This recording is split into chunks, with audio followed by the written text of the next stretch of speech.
berjamaah. Yang saya bingung nih, masih ada kelompok-kelompok yang nyalakan zikir berjamaah. Apa tak membaca ni hadis ni? Ini hadis kursi. Yang ngomong bukan Nabi lagi, Allah yang bilang. Orang habis salat tu, subhanallah, subhanallah, subhanallah. Dulu pertama saya lihat video mereka di YouTube. Dia bilang apa? Itu yang habis salat zikir berjamaah itu mereka bernyanyi, kata dia. Bernyanyi Pak disebutkannya. Apa kau tak takut ngomong macam itu? Kau sangka dibiarkan begitu sama Allah? Kau punya omongan direkam sama Allah. Hari kiamat dibongkar, Allah tanya.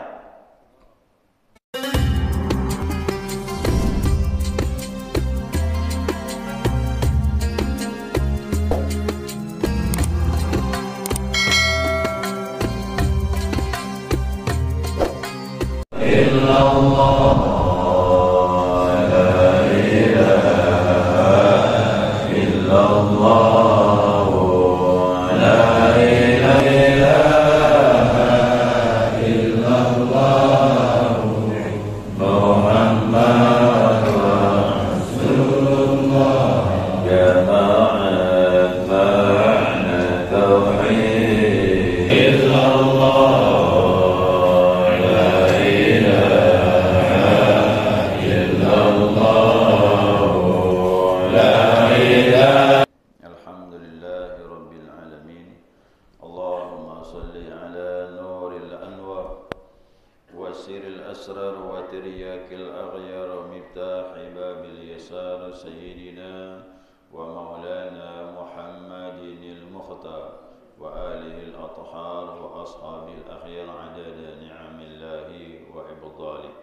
سبحانك لا علم لنا إلا ما علمتنا إنك أنت العليم الحكيم اللهم ذكرنا ما نسينا وعلمنا ما جهلنا ولا حول ولا قوة إلا بالله العلي العظيم.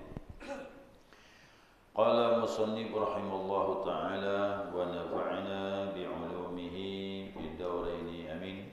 جماعة صلاة الصبح رحمكم الله. Assalamualaikum warahmatullahi wabarakatuh.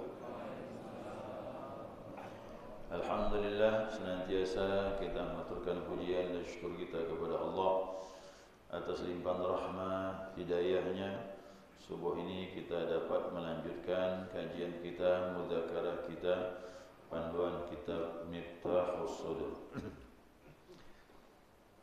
Selanjutnya pengarang menyatakan وَبَانَ لَنَا مِمَّا تَقَدَّمَ أَنَّ ذِكْرَ اللَّهِ تَعَالَى. Dan telah jelaskan kepada kita terhadap apa yang telah dikaji yang lalu, sesungguhnya zikir kepada Allah Subhanahu wa taala yarfa'ul 'abdal mu'mina, dia mengangkat seorang hamba mukmin. Ingat dia mukmin. Muslim belum bisa diterangkan. Harus mukmin dia.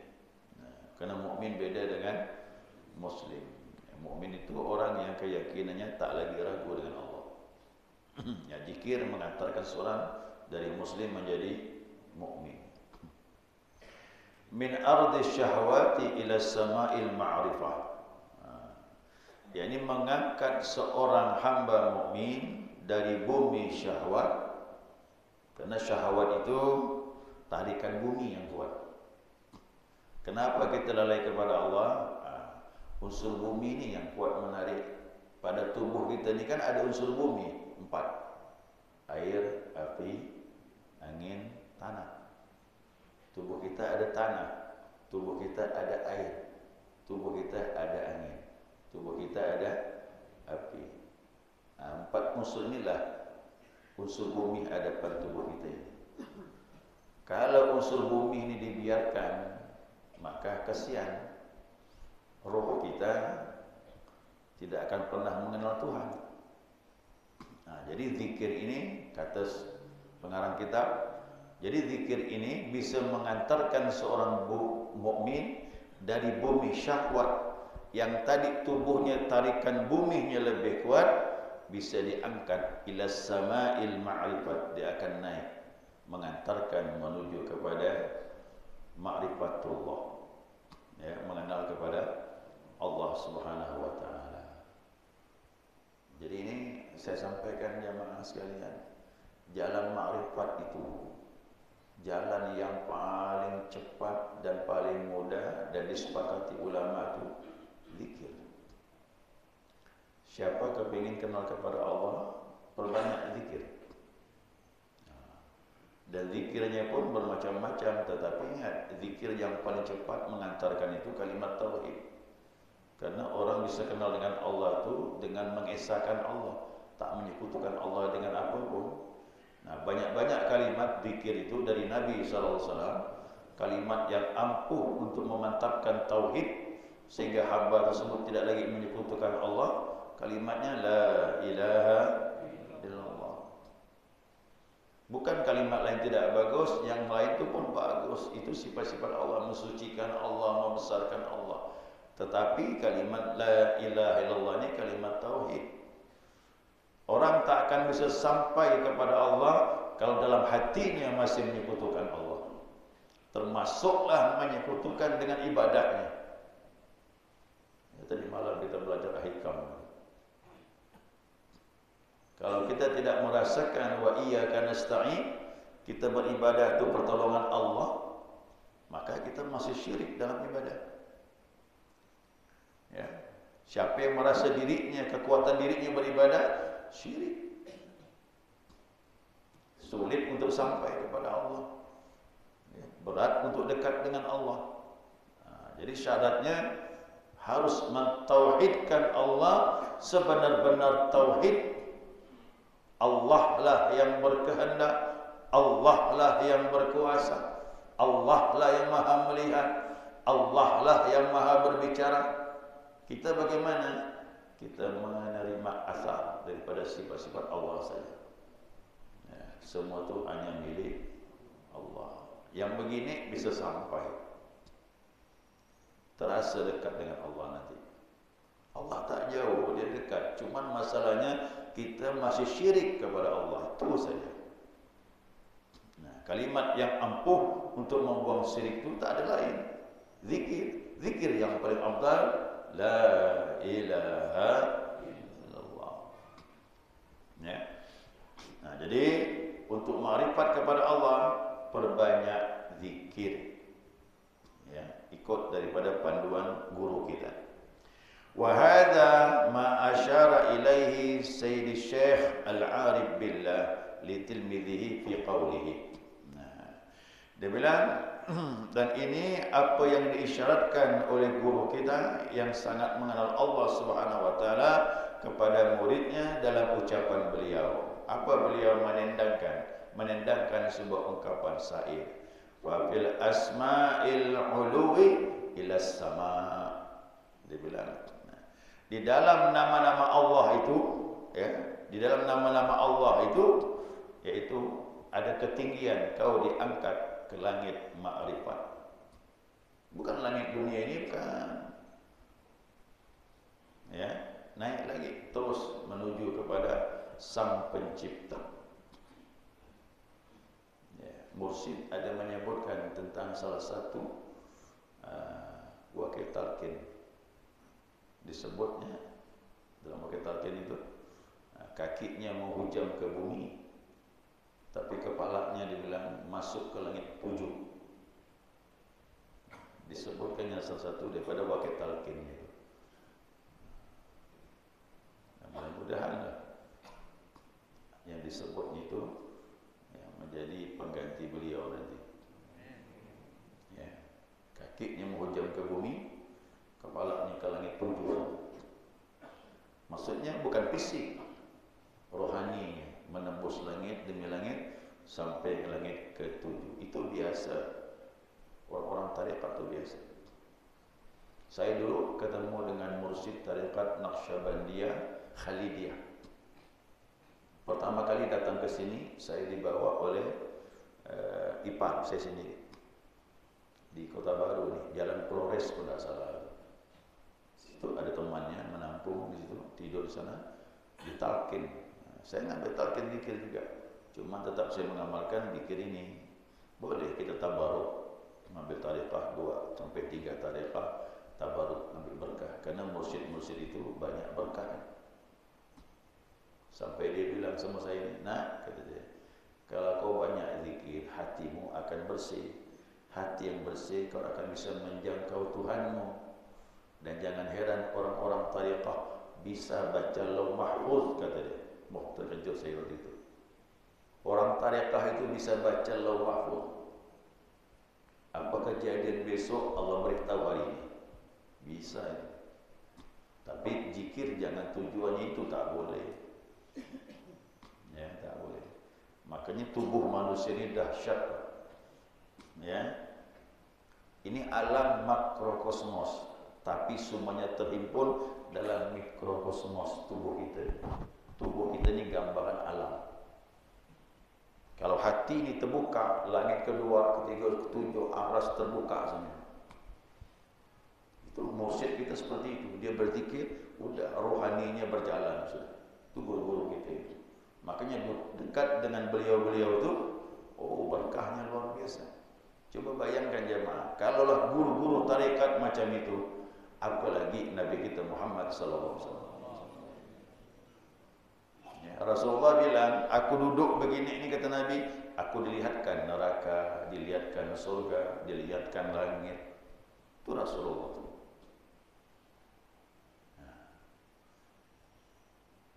Sahabat yang bernama Harithah pagi-pagi jumpa Nabi. "Kaifa asbahta ya Harithah?"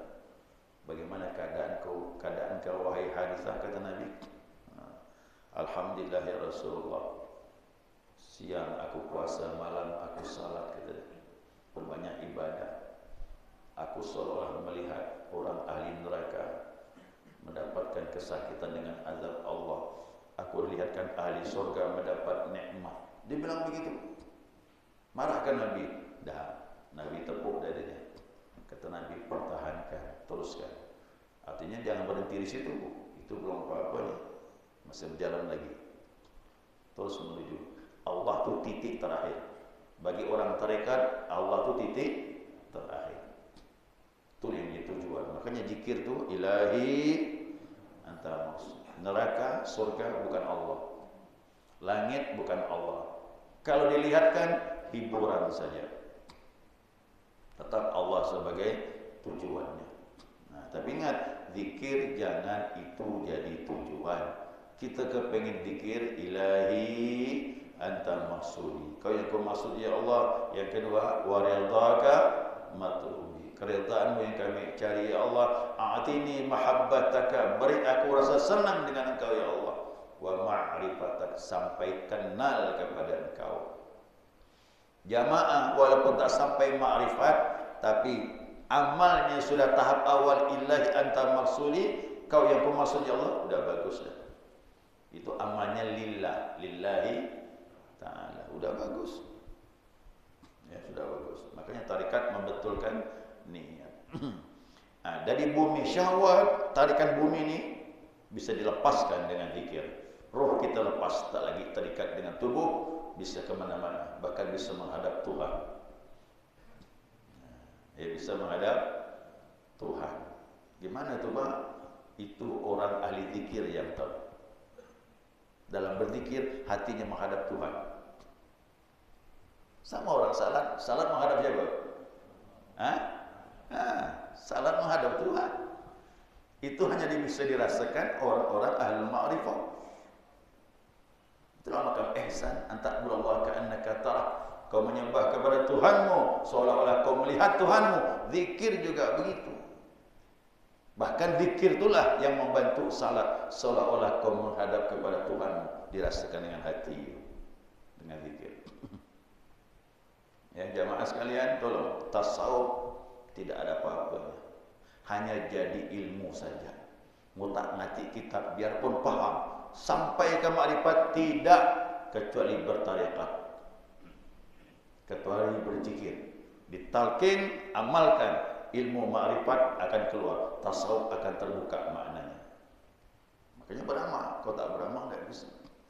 Maka sekarang saya melihat ni tasawuf tu hanya omongan-omongan di warung kopi. La yanfa', tak ada manfaat. Kata Abdul Qadir Jailani, 1000 kitab pun kau kaji, tidak ada manfaat ilmu tasawuf itu. Kecuali kau beramal, berjalan, ambil talqin dari seorang yang marifat kepada Allah, berjalanlah. Sampai di mana? Terserah Allah. Syukur-syukur bisa sampai kepada marifat. Kalau sampai kepada tujuan ilahi antar maksudi, sudah alhamdulillah. Sudah dapat redha Allah, apakah lagi? Lebih sudah. Apakah lagi puncaknya ma'rifatullah. Baik. Wa ammal qaulu Syekh Al-Arif billah radhiyallahu anhu ba'da dzalik. Nah, adapun perkataan Syekh yang mengenal Allah Subhanahu wa taala ini setelah itu apa ungkapannya? Nah, qalbuka ma'a rabbak, hatimu bersama Tuhanmu. Ini dia. Tak terpisah lagi. Ya, hatimu bersama Tuhanmu, wa rabbuka ma'ak, dan Tuhanmu bersamamu. Inilah yang kita rasakan. Firman Allah, baru keluar firman Allah surah Al-Hadid, wa huwa ma'akum aynama kuntum wallahu bima ta'maluna basir. Baru paham ayat ini. Oh, benarlah ayat ini. Tuhan bersamamu dimanapun kau berada. Zikir, buah zikir baru keluar ayat Al-Quran. Baru terasa kau bersama Tuhanmu dimanapun kau berada. Dalam masjid dengan Allah, di pasar sama Allah, di jalan, di laut, di kapal, di pesawat. Tak lagi bisa pisah. Ini buahnya nih. Kau bersama Tuhanmu, Tuhanmu bersamamu. Laisa ba'idan anka, dia tak jauh dari dirimu. Itu dia. Allah tak jauh dari dirimu.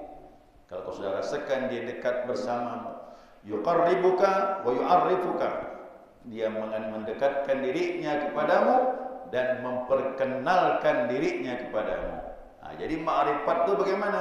Ma'rifat itu sebenarnya Allah yang mengenalkan dirinya kepada kita, bukan usaha kita.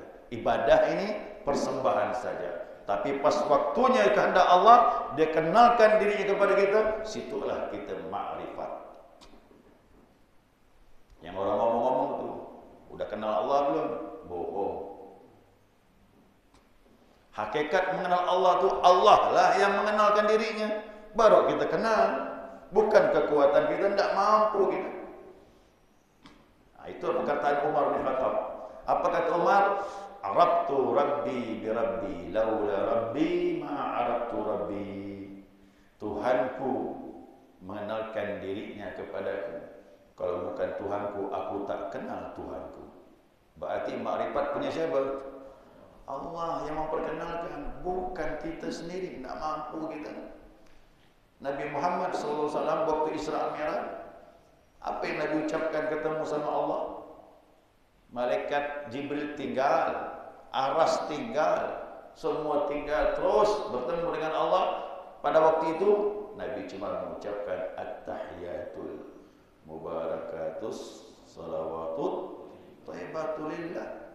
Tahiyat, penghormatan, salawat, keberkahan hanya milik Allah. Apa maksudnya? Kalau bukan rahmat Allah, kalau bukan keberkahan dari Allah, aku tak sampai ke tempat itu. Makrifat juga begitu. Kalau bukan Allah memperkenalkan dirinya, aku tak kenal Tuhanku. Itu puncak zikir terakhir, begitulah dia. Maka hamba tinggal menunggu kapan Allah memperkenalkan dirinya. Jadi makrifat punya Allah, bukan punya kita. Omong-omong di luar itu bohong dia. Ya, omong-omong kosong, tak ada isi. Ya, buka durian dalamnya busuk semua. Ya, Pak. Ya, tak ada isi omongan. Kalau orang sudah dikenalkan Allah, mulutnya terkatup, Pak. Tidak bisa ngomong dia. Takut dia ngomong. Ini enggak, mulutnya diobrolkannya, berarti ilmunya kosong dalam. Ya, hanya omong formalitas. Yang termakan siapa? Orang-orang awamnya yang termakan. Oh, hebat tuh. Kenapa tak kenal? Yang memujinya pun tak tahu. Tengok depan dia ngomong, hebat. Orang makrifat, gila tu. Orang makrifat bilang dia gila. Ya, dia tak faham apa yang diucapkannya. Kalau sudah kenal Allah, mulut terjaga. Ngomong yang perlu-perlu saja. Saya ini ngomong begini ini kerana saya belum sampai makrifat hakiki. Kalau saya sampai makrifat hakiki, tak berani saya nguraikan ini. Takut beradab dengan Allah. Macam mana Pak? Ilmu rahasia dikasih Allah. Makrifat itu kan rahasia dikasih sama Allah. Kata Allah bilang, ini aku beri kau. Hanya kau saja, kata Allah. Macam mana? Apa berani kita mengumbarkannya? Kita hanya ngomong kepada orang yang sepaham. Yang tak faham, tak berani diungkapkan. Itulah makrifat. Abu Bakar ngomong sama Rasulullah SAW. Ngomong. Umar lihat dari jauh. Umar ni ngomong sama kawan juga ni. Penasaran Umar pun pergilah ke sana. Sebentar Umar menyimak pembicaraan Nabi dengan Abu Bakar, kembali lagi Umar. Kawan Umar berkata, apa dia omongannya tu? Lama betul. Kata Umar, aku pun tak tahu. Aku pun tak tahu. Orang makrifat gitu Pak. Ngomong itu kepada ahlinya saja. Rasulullah bisa bicara sama Abu Bakar tentang ilmu tertentu, tidak bisa ngomong sama dengan yang lain. Karena Nabi bicara, kata Nabi bilang apa? Tahaddatsu biqadri uqulihim. Kami ni para nabi ngomong sesuai kecerdasan orang yang menerima. Itu Rasulullah. Hati-hati, udahlah kita tak faham ilmu tauhid, ngaku faham, ngomong sama anak-anak lagi yang tak ngerti remaja. Berdosa besar, udah kau tak faham, yang mendengarnya tak faham kuadrat lagi. Bertimpa-timpa tak faham.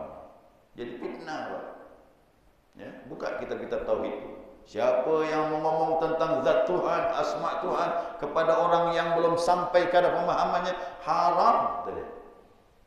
Berarti para wali terjaga betul ngomong, lihat orang-orang yang tak faham tak wani dia.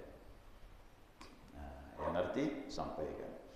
Cuman ini ada jalan, kitab Mitosuluh ini jalan untuk mengenal Allah. Amalkan saja ini.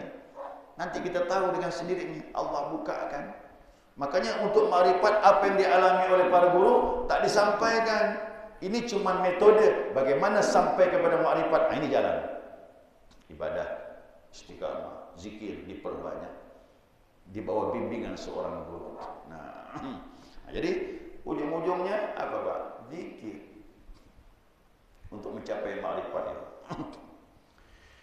Nah, kemudian fa inna ma yadhkuruhu bi ma'na ma jabil hadis sahih. Nah, jadi sesungguhnya mengingat itu dengan makna apa yang disampaikan dalam hadis yang sahih, rawahu Bukhari. Ini hadis Imam Bukhari bisanadihi an-nabi sallallahu alaihi wasallam.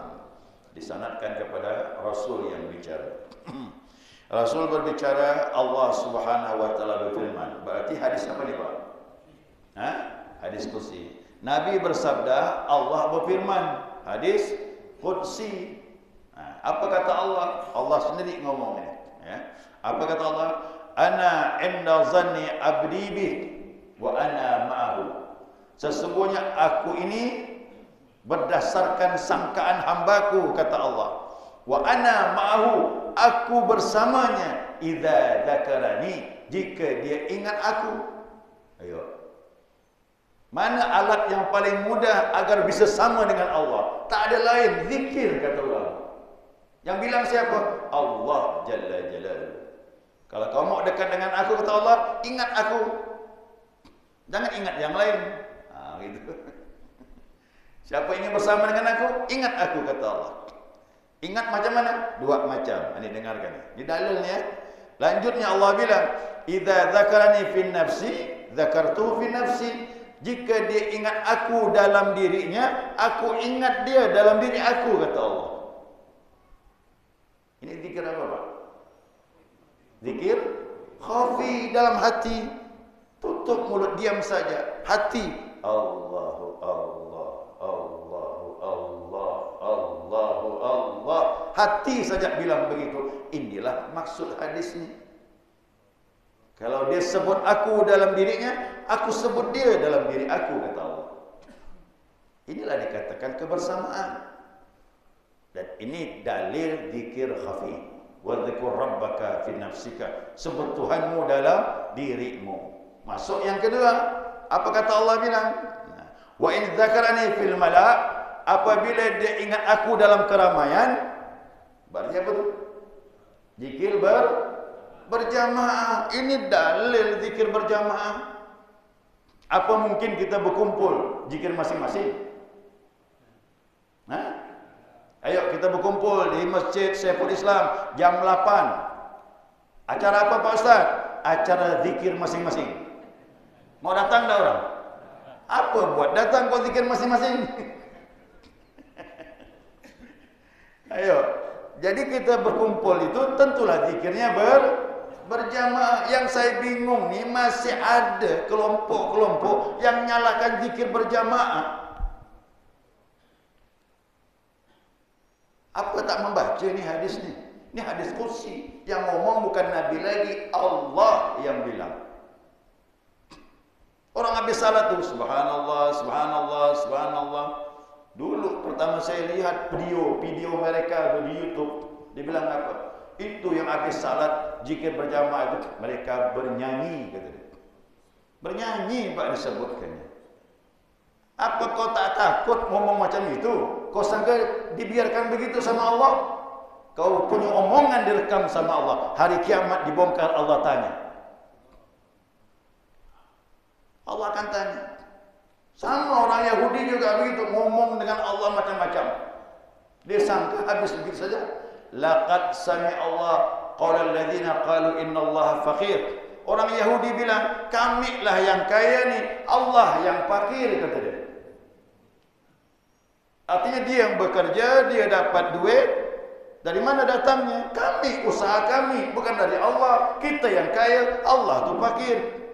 Laqad sami'a Allah qaulal ladzina qalu. Allah telah dengar omongan itu dan direkam sama Allah. Hari kiamat dibongkar sama Allah nanti.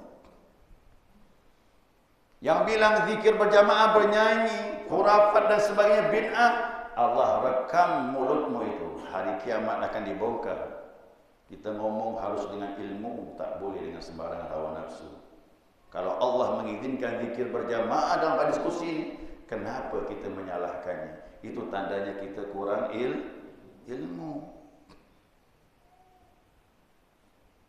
Nah, sejelas selesaikan ya, sikit lagi.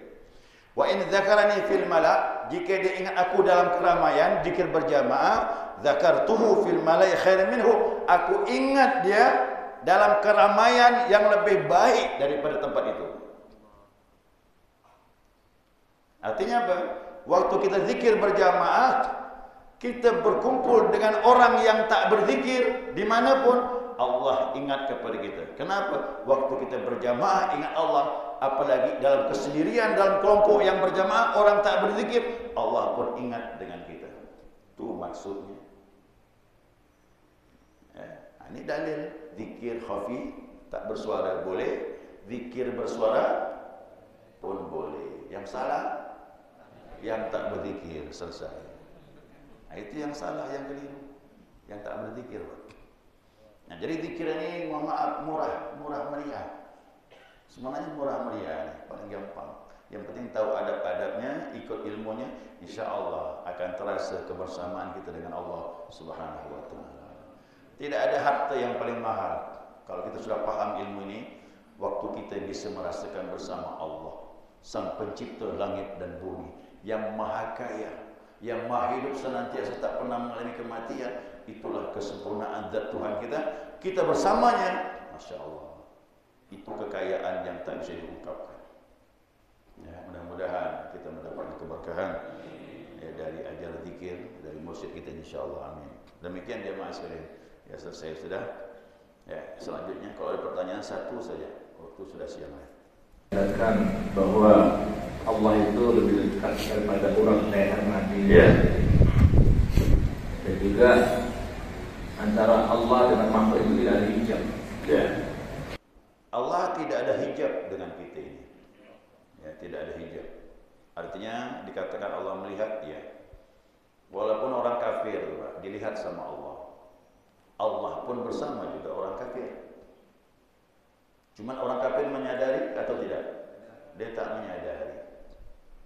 Kita juga begitu, Pak. Umat Nabi Muhammad SAW, kalau tidak menyadari bahwa Allah itu dekat dengan kita tanpa hijab, sama juga. Kita merasakan Allah itu jauh.